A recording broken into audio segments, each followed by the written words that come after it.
মহিলাদের 1 জুন ঢোকাবো 3000,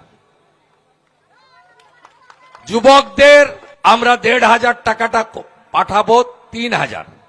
মমতা বলেছে 5 বছর দেবে, আমরা বলেছি যতক্ষণ না চাকরি দিতে পারবো ততক্ষণ দেব। বার্ধক্য ভাতা 1000 পান, বার্ধক্য বিধবা দিব্যাঙ্গ 1 জুন থেকে ওটা ডবল পাবেন 2000 টাকা।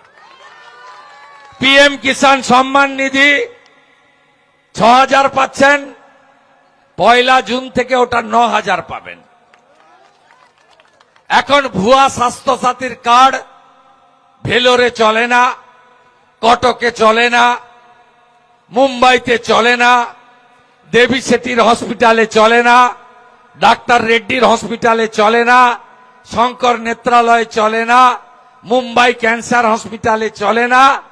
আমরা আয়ুষ্মান ভারতের কার্ড দেব গোটা ভারতে, কাশ্মীর থেকে কন্যাকুমারী 5 লক্ষ টাকা পর্যন্ত চিকিৎসা ফ্রি। প্রসূতি মায়েরা 21,000 টাকা পাবেন, 5টি পুষ্টিকর খাবারের কিট পাবেন। যারা পড়াশোনা করছেন মহিলারা, বোনেরা, কন্যারা গ্রাজুয়েট স্তরে এককালীন 50,000 টাকা, তাতে ল্যাপটপ কিনতে পারেন, ট্যাব কিনতে পারেন, বই কিনতে পারেন, কম্পিউটার কিনতে পারেন। 50,000 টাকা একসঙ্গে দেব।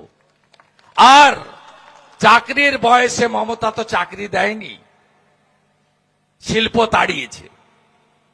এই নন্দীগ্রামে 30,000 ছেলে বাইরের রাজ্যে কাজ করে, জানেন?